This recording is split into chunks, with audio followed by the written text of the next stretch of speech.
Hello guys and welcome back to Car Obsession. As you can see, I'm joined by a proper race car and a proper racing driver as well. So ladies and gentlemen, who am I kidding? Gentlemen, say hello to Phillip Potter. He's going to talk us through his beast, and he's also going to talk about his prep for a race meeting, and either the race meeting will feature in this video, or depending on how long we spend here, that might be its own standalone video. But rest assured, you will see this out on track, hopefully making a lot of noise. So firstly, Phil, talk us through the car. So firstly, thank you for having me on the video. No, thanks for inviting me. I appreciate it. So firstly, it's a full space frame chassis. Yeah. So it's fully tubeless all the way through. It has pickup points off the car, basically, so for all the suspension, engine, everything in the car basically has all pickup points off the car. The body shell itself is actually a Vauxhall Corsa I, even though nothing relevant to it, apart from the silhouette. No, and also just to add confusion, it hasn't got a Vauxhall engine, has it? No. No. Go to that point, so it's got a 2-litre Ford Zetec, which you could refer to with Ford Mondeos, your Ford, probably, what else is there, Ford Focus. There's about 3 or 4 different cars they came out of in the late 90s and early 2000s. So it's a black top Zetec, so where the later one was a silver top. And then we run a Weber carburettor, just a twin choke Weber carburettor, Ford 2-into-1 stainless steel exhaust system. It's kind of quite old school, really. The only sensor on it is a crank sensor, and that's it. So it doesn't need anything else. So the series, you compete in the 2-litre hot rods. Does everyone have to run the same engine, or does it have to be, as long as it's a 2-litre and it meets a certain power criteria, you can kind of run whatever engine you want? Yeah. So basically, the formula I race under is Spedeworth 2. So Spedeworth is the promotion I race under. So the same as like Formula 1 is FIA. They run under that promotion as such. So we run under Spedeworth, going to probably up to about 10 tracks across the UK and Netherlands as well. And then the formula is called 2-litre hot rods. It wasn't originally called 2-litre hot rods. The series actually started in late 80s, I believe. I don't know the exact year. Before I was born. It started off being called Poly Rods, which was named after a national hot rod world champion called George Polly. Oh, I see. Right. So it was originally named, and he built the formula originally. And then basically from there, it went to 1600 hot rods. Which they ran a 1600 engine. And then in the mid to late 90s, it went over to a 2-litre. Went over to 2-litre hot rods because they went over to a 2-litre Pinto. And then the 2-litre Pinto stuck around for probably the best part of about 20 years. So that's the gist of the formula, generally. Race on quarter-mile ovals. So the longest is about 1/4 mile, some of them are a little bit shorter. They vary a little bit. We go to Eastbourne, Aldershot, Ipswich, Great Yarmouth. We go just north of Birmingham, which is Cannock. And then we have other tracks where we go to. We've actually raced on shale, so we normally race on tarmac or concrete. That's what it has been for many years. But first time the 2-litre hot rods ever raced on shale early on in the year at Mildenhall, and then we also raced there, which is not far from Snetterton. Just after Snetterton, that is. And then we also go to Scotland, usually once a year for a big championship. And then we go to Northern Ireland, Southern Ireland, and then we've also got Netherlands. There's a couple of tracks over there as well. And there's a few in Germany and places like that, but we never go there. So they don't really run our formula so much over there. How long have you been competing in this championship? So since I started in 22, so I actually raced a different formula to begin with. I raced another formula called Stock Rods, which was so just after COVID. I did karting for 8 years before that. At club level and British Championship level and Rotax, and then we come out of that. And then during the COVID period, I sold all of that off, and then went into a formula called Stock Rods, which is actually pretty much fully based off the road car. So that's a full, what you call a tin top car by that point.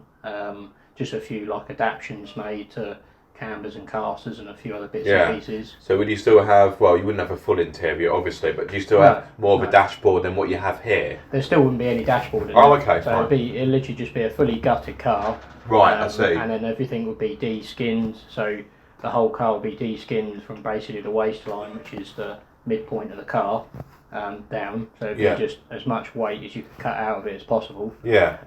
And then literally it would just be from there, upgraded suspension, different engines, a few other bits and pieces, race tyres, race springs as well, and a few other bits and pieces. But they were pretty much based off of road cars, so they would use Vauxhall Novas, Vauxhall Corsa Cs, stuff like that. Yeah. And then, but we had to go at that for about a year and a half. We raced at Ringwood to begin with in Swaffham. Did that for about 6 months to begin with. Won a few races there and a couple of finals, and then leading the points at Swaffham. And then we decided to go to Spedeworth, which was the national level. Yeah. Had a go at that. Won, I think the first meet we won both the heats and came third in the final. And then we were leading the points for a little while, and then qualified for the World Championships and done that as well. Yeah. Didn't do so well in that, but I hadn't raced there before. And then I decided I wanted to go back to rear-wheel drive, because they were front-wheel drive with a locked diff. So I decided I want to go. I always watched these from when I was a kid, with my dad racing and family members racing over the years, and I always wanted to have a go at these. So in 22 we sold all the stock rod stuff. Didn't buy this car. I actually bought funny enough, a Corsa C, so the same car, but completely different setup, obviously. Yeah. The same as like this is. I did that, had that car for a year, and then we did a deal with someone for this car, which actually had quite a lot of damage to it. We had to cut all the front end off and put all the new fabricate new front end on it. Swampy Fabrications done that. And then we basically built this car pretty much new about 2 years ago. Yeah. And then first started racing it. And then I've had it about 2 years now. So the championship itself, how strict is it? How controlled is it in regards to you must use this suspension setup, you must use this engine, you must have this maximum or minimum amount of power? Is it quite strict? Or yeah, so basically the shock absorbers have a price limit. The shock absorbers are generally open as long as they are regularly available. So a brand that quite a few years ago people were using, a brand called Shock Tech, and they actually stopped making them. So we had like a run period of being able to use them till they were banned. Yeah. And then we moved over to the main brands is ProTech, which is what I use. Yeah. Everyone knows who Gaz are, generally even in the car world. Everyone knows who Gaz are. That's what I've got on my MX-5. Yeah, there you go, yeah. So, or you can get them on most road cars, to be fair, Gaz Golds. Yeah, they're just really common. That's exactly what I've got on the MX-5. Gaz Gold Pro. Yeah, there you go. So, yeah. And I think they're only based in Colchester, I think, Gaz are. So, yeah, they do quite a lot of oval racing stuff, not just for us, and they do quite a few other formulas. But yeah, the main ones is literally ProTech, Gaz. They're the main two ones. The ProTech's are the most popular. Yeah. So yeah, price limit is 125 plus the VAT. So you can't go over that. Tyres, we have a tyre that Spedeworth basically have the rights to. So we use a tyre brand called Hoosier, which is massive in America. Yeah. Massive brand. Some people won't know who they are. No, when I think of Hoosier, I think of drag racing. Yeah, That's what they're most well known for. Yeah. And then we have them, which is the only tyre we're allowed to use. We don't have a wet tyre, so we use the same tyre wet and dry. Right. Okay. That must be quite hairy. Yeah. So there's not a lot of grip from them, to be honest. But you adjust the car to make it suit to get the best from it. And then the wheels is open, so you can use basically you're allowed a minimum width of 6 inch wide, maximum width of 8 inch wide, and they're not allowed to be any bigger than 13 inches. So that's all we're allowed to use. But you can use split rims or full piece wheels. Springs are open, so you can use whatever springs you want, whatever poundage you want. And then generally the actual car you have, the only relevance that is to it is the engine to axle position and the the wheelbase between the front wheels. That's the only thing that relevance back to the actual original car. So we have to. So the original wheelbase for a Corsa B is 96.1 inches. There's not just Corsa Bs out there. There's different body shells. Yeah. So we are allowed a tolerance of plus or minus 2 inches on the wheelbase, so we can go either way of that. Yeah, of course. So we can go between 94 and 98 inches on the wheelbase and set it where we want to. And then the engine relation to axle position, which is centre line of axle to back of the block. Yeah. That is from, that's again from the wheelbase, so it's a half of that, and then it's a set measurement from there. Yeah. The most dominant car, or well, I wouldn't say most dominant car, but most popular car as it stands is the one at Peugeot 106. It's the most commonly used in the Formula. They used to have Vauxhall. It started off with Starlets. Oh yeah. Went to KP60 Starlets, the square looking ones, and then it went over to Novas. There's been a few different mixed ones. So they've had Renault Clios, like the early ones, like the Williams one. Oh yeah, I like that shape. Yeah, there's still a couple of them around. And then there was what else was there? So they ran Corsa B, Corsa C. They tried a Corsa D, but it's all. It is quite weird to look at it because it's quite an old car, and a lot of people think that why are we racing such old cars? But it's not so much that a lot of the newer cars are too big. Yeah. So you have a trade-off between, a lot of the newer cars, especially a lot of newer cars are so much wider, they're taller, they're bigger, and obviously for a race car that's not really suitable. No. You want something as small and as nimble, especially on a short oval. Exactly. You want something as nimble as possible. Now, speaking of the car itself, obviously you guys have just watched us for a bit. Take me around the car and talk me through the specification, because that is the star of this video, really, isn't it? Not us two just waffling on. So I'll take the front first and have a little look in there. So it's, as you can see, 2 litre Ford Zetec. So Edwards Motorsport does the exhaust system, which is a 2-into-1 system.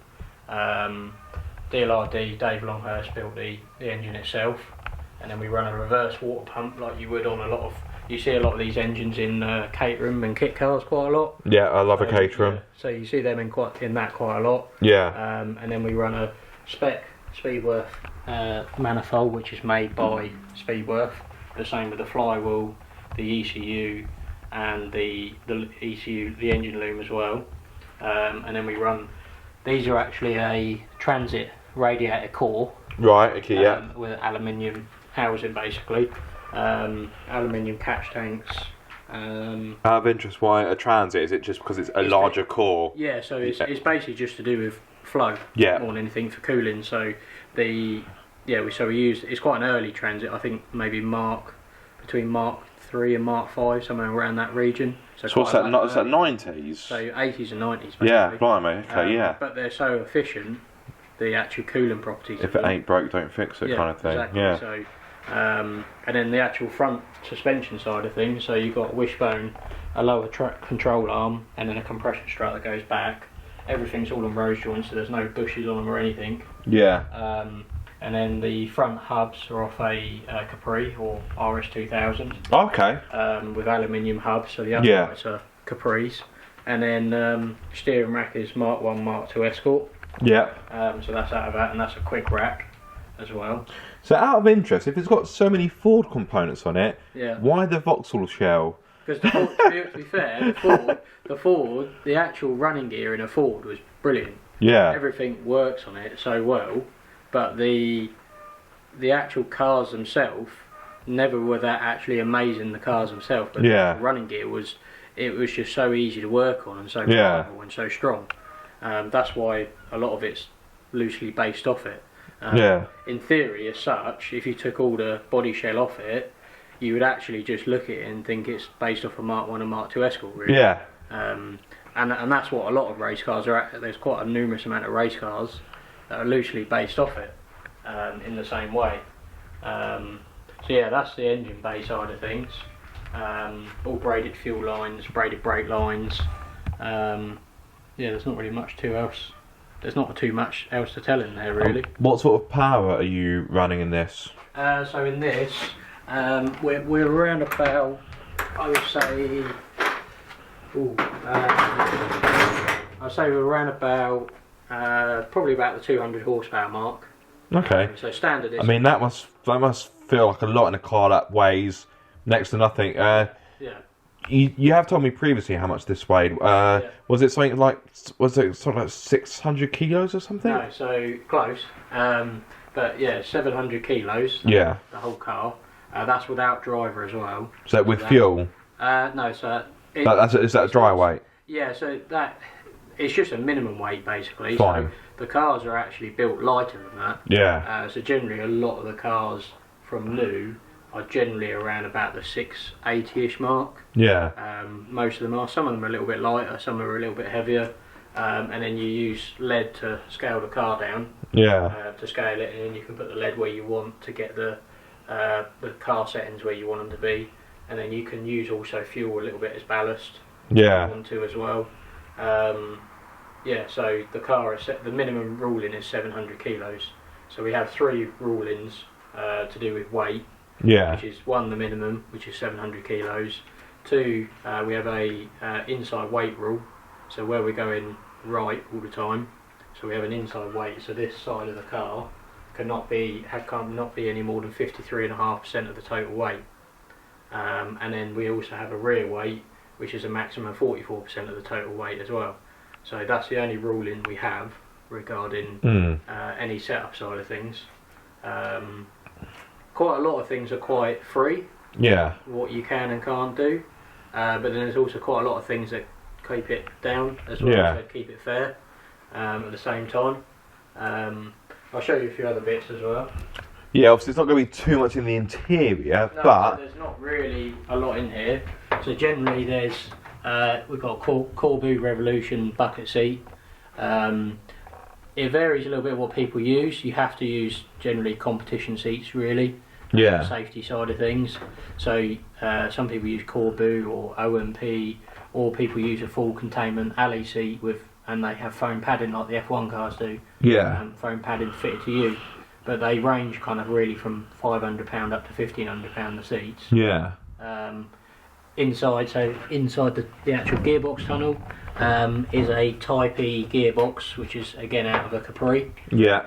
And then it's got 3. We only use 3 gears, well 4 technically. It's a 4-speed box, so we use reversed, of course, and then we use first, second, and third, and that's it. Yeah. They're all straight cut gears that people buy, generally put in the box by Quaife. So very noisy. Yeah, so it's got quite a lot of whining in it. Yeah. Actually, in the middle of the corner, you hear the whine from the gearbox. And then, so first and second gear is first is quite a long gear, and then second and third gears is actually 2 second gears. So there's only 350 to 400 revs between second and third gear. Blimey, it's not much at all. Yeah, when you change from second to third, it doesn't actually feel like you change gear really. It's quite bizarre. Yeah. For someone new. And then we use so the dash side of things is just a digital. I've got a digital rev counter in mine, and then analog gauges. So we've got water, oil pressure. So yeah, water temperature, oil pressure. And I have an oil pressure light, and then this is a recall rev counter, and then literally just the ignition on, start button, and basically a cooling fan, and that's it. That's all we have in there. Some people don't even have to that extent. Some people don't have a rev counter. Some people just have them two. Some people literally don't even have them two. They just have a water temperature. But majority go for the 3. And then the batteries, we use a Varley battery, which sits right underneath here under the seat. So they use them in single seaters, and a lot of that side of things. They're very light. They're only 7. That battery's only about 10 kilos, where a lot of car batteries are pretty much, the 20 kilo mark or around that figure. And then we have a little transponder in the car as well, which is just down by where my feet are. And then a full pedal box as well. So you run 2 master cylinders on the brakes, front and rear. Yeah. I'm guessing the bias is adjustable. Yeah, so we have, if you want to come around this side. Yeah. I'll come around this way. maybe what I'll do is I'll open the door so you can see a bit better. Oh, it's done there. Yeah, so that one goes to the. So we have three bias actually. We have one that adjusts it on the pedal box for the master cylinders, and then these are basically shut off valves, so you can close the pressure to which wheel you want to. Everyone's got a slight different setup with them, and then obviously we've got a pedal box under there, and then everything under the dash, all the wiring, master cylinders, everything under there, basically. And then in the same picture you can actually see the rear axle links as well, so what people would class as they're basically link bars that connect to the rear axle. So people vary again with what setup they run. You can run a 3 or 4 link, or 5 link. And then wheels, so these are Force wheels by a company called Force. So they don't weigh a lot, they're just over 3.5 kilos each. The tyre, so they don't weigh a lot. No, not at all. About £300 a wheel. And then we have a big spoiler that people. Big? No. I reckon you can go bigger. That is a big old wing, isn't it? It's a big spoiler. It's an ironing board. Yeah, it's a very, very big spoiler. That doesn't weigh as much as you think. Looks like, is it all adjustable there? Yeah, so we can adjust it. I don't tend to really. Some people adjust it, some people don't. It does make a difference, to be fair. I mean, circuit racing, you wouldn't run this big spoiler like this going over 100 mile an hour because you just have so much drag. Yeah, exactly. But the speeds we're only doing up to. Some tracks it's like 60 to 70 mile an hour, some tracks are like 80. Just depends on the size of the track. So this, on the bigger tracks, this makes a bigger difference just on corner entry for stability. Just to try and give you some context of how big it is. I mean, there's Phil stood by it and it's massive. It is big. But it's actually really light. A lot of it you wouldn't think it's as light. Is it fiberglass? No, this is aluminium. Oh, okay. So this actually only weighs about 3 kilos. Really? That's all it weighs. Blimey. It's literally like it weighs. Well, I suppose that has to be light, really, doesn't it? It's in keeping with the rest of the car. Yeah, that comes from a company called I can't remember what they're called now. They're based over in Colchester way. That way. They make them for quite a few people. There's a few different people that make them. Companies wise. The sticker side of things. So there's numerous amount of people. Well, every sticker's about 5 horsepower, isn't it? Yeah, that's what they say. Yeah.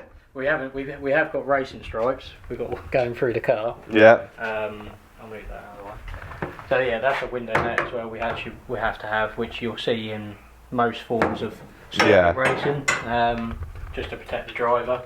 But this is the company that does my stickers. So that's 6.0 Signs.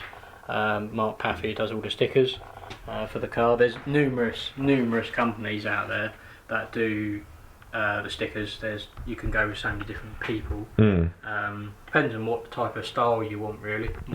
So it's what you like and what style you like. Before I forget to ask, I imagine this is a sentimental value, but the little, can I see it from here? The teddy bear. Yeah, I need to go around the near side. Yeah, so that teddy bear has lost its head it's been sewn on about 3 or 4 times by now. So that was originally, my nan made that for my dad when he was racing. So that teddy bear is actually older than me. Funny enough. So that's probably about, it must be getting on to 35 years old. Blimey. That teddy bear, maybe 35. Might be the best one to ask when he had it. And then when he stopped racing, I had it in everything that I've ever raced in. Ever since, it's just been something that. A good luck charm. I don't even think it's that, because I think you make your own luck. I get what you mean. I think it's just always been something sentimental that's always he had, and then I've had.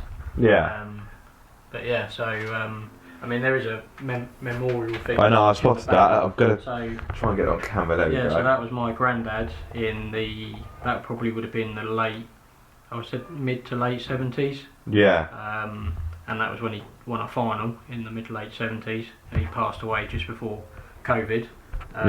He was always quite a supporting person for me, racing. But yeah, he was number 79, so when he raced, and we always had 9 in the family, so when my granddad raced. He was number 79. My dad had one. He originally had 167, then went to 169. Yeah. My uncle had 269. I originally actually started off with 95 originally, because that was a year. I had kind of 3 reasons why I went behind that number originally. One, because when I did karting, you could only have 2-digit numbers in the UK. Yeah. So I went with the 9 because it was always in the family. 5 always seemed to be my lucky number, and then 95 was the year I was born. Yeah. So I just kind of teed them together. And then in the stock rows I ran 95. And then when we come over to 2 litre hot rods, someone actually had my number. So I just basically added a 1 on it in the end. Yeah. And then I've actually just stuck with it since. I actually prefer it a bit more, to be fair. Yeah. The number sounds a bit better. But yeah, so yeah, that's the gist of the car. And obviously it has all riveted in. So I'll show you a little bit just here. So it runs a Mark 1, Mark 2 Escort axle. Yeah. Limit slip diff. They're generally pretty open on what diff you can run. Okay. So yeah, Mark 1, Mark 2 Escort with the same with the diff. Yeah, the slipper unit, you can pick what you want. It's a personal preference. We cut all the original brackets off the car. Yeah. Off the axle, sorry. And then they're fabricated. That axle is actually from Spedeworth Motorsports. Yeah. And then shock absorbers are the same all round. We run the same brand all round. Probably one thing I didn't mention actually is the bodywork. Actually, in all fairness, you can probably see. If you look through where the rear quarter sections are, you can see where it's cut through the waistline in the middle of the shell. Yeah, I can't quite get it on camera. Yeah, I think that's better. Yeah. So you can see if you go to the left a little bit where the rear quarter panel is. That's it. There you go, round about there. If you go up a little bit, you can see where the cut line is just there. Yeah. The original body. There we go. So that's where it's skinned up to basically, and that's why we're not allowed to cut any more out above that. But we do use fiberglass panels as well. So the rear bumper's fiberglass, the boot lid's fiberglass, both the doors are fiberglass, bumper and headlight apertures, and the same with the rear light apertures are fiberglass, and the bonnet as well. Yeah. So yeah, we don't use. The only thing that's originally used from the Corsa is, like I said at the start, is some of the setup side of things, and literally just the silhouette. Yeah. That's it. That's the relevance to it. And just to finish this part of the video off, although this might actually be a dedicated video depending on how I edit it, just to finish off with, how would you prepare for a race meeting? What's your general kind of, how can I put it, your routine? So generally, I've got a little silly whiteboard over there that I just basically do a to-do list after the meeting. So if I have any damage or just things to do between the meetings, so we change differentials for each track. Yeah. So we have different ratios for different tracks. So sometimes I wouldn't need to change it because we might run the same diff at 2 different tracks, for example. But quite often it changes quite a bit. Bless you. Thank you. And then so that's one thing that we always do. Might do an oil change between meetings. Maybe change the spark plugs. Damage, it would be a case of quarter power and basically a panel beater between meetings if it needs it.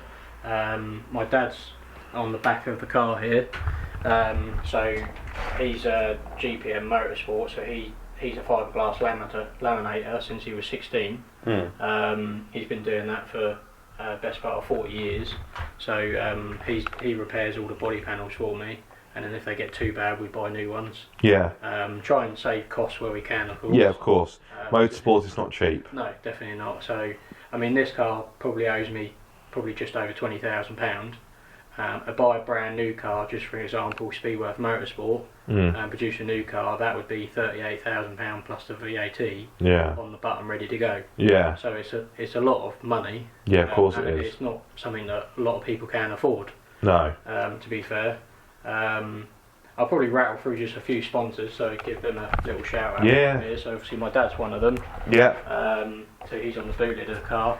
Also this company here, ASD Racing Products, so they do all the aluminium catch tanks, radiators. They also do seats and quite a few other bits and pieces, diff carriers and a few other bits and pieces.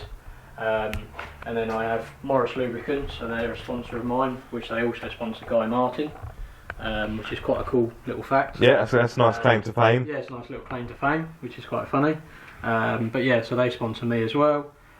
Tim Barnes Fabrications he's done all the bodywork, which we had new arches and skirts put on back in May. And then we also got CT Fabrication. He does a few bits for us, and he's a good friend of ours, and we also race against him as well. There's a little mention here of my Facebook page as well, so you can follow all race updates, what's going on, depending on how busy I am, how quickly I update it. And then coming into the front, so it's ASD again on the front, and then we have DLRD Racing, which is Dave Longhurst. He's a very big name in the sport, racing legend in the hot rods. He's actually the most successful person in this formula. I believe he's actually won the most major titles in the formula. Yeah. Or the most world titles, I believe. So yeah, he does all the engine side of things, the car setup side of things we do between the two of us, and he helps with a few bits of preparation. So he does our gearbox rebuilds, sometimes our differential stuff as well, bits and pieces there. And then probably the last sponsor to mention, or one of the last, so Gosling Garden and Fencing Services. Massive help to us as well. Big sponsor that's on board with us. And then we also have McGill Motorsport, who we get discounts on products. And then Swampy Fabrications. He was the one when we originally got the car, done a lot of the legwork and a lot of the fabrication, and cut all the front off and did all the chassis work. And then yeah, that's about it really. I mean, there's quite a few other little small people here and there where they help out with bits and pieces. A couple of my dad's friends and also some of my friends as well I've made over the years help here and there. So yeah, but without the sponsors it wouldn't be possible. It wouldn't happen. No. No, it's too expensive. No, I think there's only one way we can close this video, or this part of the video.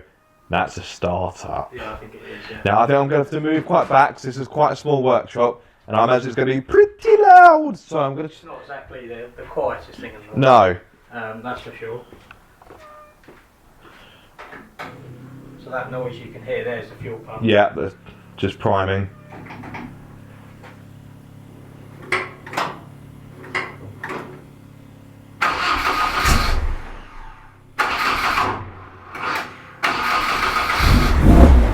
Oh yeah.